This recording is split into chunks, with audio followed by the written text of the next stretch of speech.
नमस्कार, जरा अटके में आपका स्वागत है। आज हम बात करने वाले हैं ओवैसी और राजभर के गठबंधन। यूपी चुनाव कोसों दूर है, पर लेकिन चुनावी गठबंधन बनने शुरू हो गए हैं। सरगर्मी बहुत तेज है, रस्साकसी बड़ी चल रही है। तो इसी के बीच में हम ओवैसी और राजभर के गठबंधन को लेकर किसको इफेक्ट पड़ेगा, प्रभाव किस पर पड़ेगा, तो इसकी बात करने जा रहे हैं। जी हाँ, ओवैसी के आने से सबसे पहले बीजेपी खुश है, कारण और सेकुलर परेशान, यानी सपा बसपा लोकदल ये बहुत परेशान है। कारण है क्योंकि बीजेपी अपने एक एजेंडे पे चलती है और सपा बसपा एक मुस्लिम मतों को अपना चुनावी वोट बैंक मानती है। तो चुनावी वोट बैंक जो है, आप देख सकते हैं कि बिहार के अंदर जब ओवैसी जी ने चुनाव लड़ा तो उसमें उन्होंने 5 सीटें जीती। हालांकि 22 सीटों पे चुनाव लड़ा, 5 सीटें जीती। बसपा ने भी लड़ा, तीनों का गठबंधन था। बसपा का था, उपेंद्र जी का था, रालोसपा का था और ओवैसी का था। हालांकि सबसे बड़ा जो फायदा हुआ वहाँ ओवैसी को हुआ, क्योंकि ओवैसी को अपना एक विकल्प मानते हैं मुसलमान आने वाले दिनों में। तो यो ओवैसी की जो एंट्री है यूपी के अंदर हो गई है। यूपी के अंदर ओवैसी की एंट्री से सबसे बड़ा फायदा जो है राजभर के और ओवैसी के गठबंधन पे ओवैसी को ही होगा शायद। क्योंकि कारण है क्योंकि राजभर का इतना कोई जनाधार नहीं है, और जनाधार था तो वो पहले निपट चुका है। क्योंकि इन्होंने जो है भाजपा के साथ पिछली बार चुनाव लड़ा था, जिसमें इन्हें 4 से 5 सीटें मिल गई थी और अभी भी इनके विधायक है। हालांकि लोकसभा के कारण इन जो लोकसभा के सीटों का मोह था, उसके कारण इन्होंने भाजपा के खिलाफ बयानबाजी शुरू की और उसके बाद जो है इन्हें मंत्रिमंडल से योगी जी ने बर्खास्त कर दिया। हम बात करने वाले थे कि इफेक्ट किस पे पड़ेगा। तो हाँ, मैं आपको बताना चाह रहा हूँ कि मुस्लिम जो समीकरण है वो ओवैसी की तरफ जाएंगे। हालांकि सबसे बड़ी बात यह है कि अलीगढ़ के अंदर जब मेयर का चुनाव था तो ओवैसी का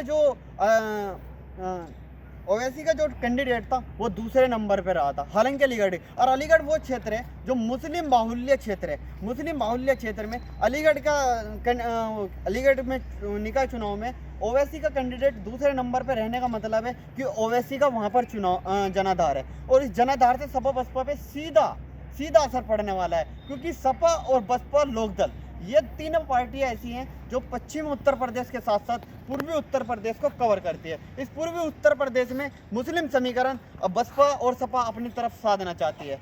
और ये सबसे बड़ा इफेक्ट है कि मुस्लिम समीकरण लोगों को प्रभावित करेगा और सपा बसपा को बड़ा झटका लगेगा। दूसरा सबसे बड़ा क्वेश्चन है, अगर वोट कटवा ओवैसी बिगाड़ेंगे सपा बसपा की मुश्किलें।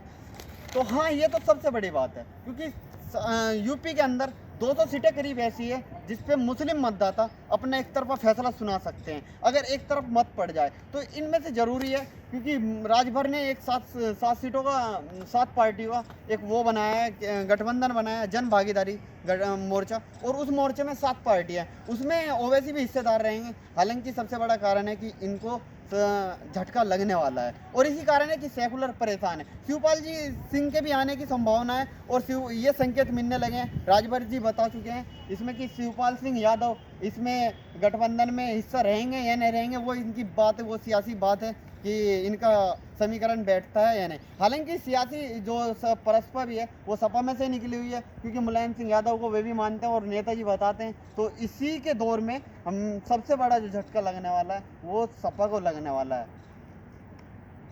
जनाधार नहीं, फिर इतनी बयानबाजी क्यों? जी, मैं आपको इसमें बता चुका हूँ, क्योंकि कारण है बयानबाजी चलती रहेगी, क्योंकि ओवैसी मुस्लिम एजेंडे को लेकर के चलता है और ओवैसी इस गठबंधन का आने वाले दिनों में सबसे बड़ा चेहरा रहेगा। क्योंकि जैसे कि एक हिंदुत्व की नेता माना जाता है योगी जी को, उसी तरीके से एक मुस्लिमों की हक और उम्मीद की लड़ाई लड़ने वाला एक पेश में पेश किया जाता है, तो वो ओवैसी का नाम पेश किया जाता है। क्योंकि दारुल सलाम से, मैं आपको बता दूं कि दारुल सलाम से यही मीटिंगें होकर के निकलती है, आखिर मुस्लिम मत कहाँ पर अपनी ओर खींचा जा सके, हालांकि बयान कैसे दिया जा सके। तो यही हैदराबाद के अंदर की कहानी है, वही ये जो है इसी में उत्तर प्रदेश में घुमाना चाहते हैं। धन्यवाद, आप देख रहे थे जरा के।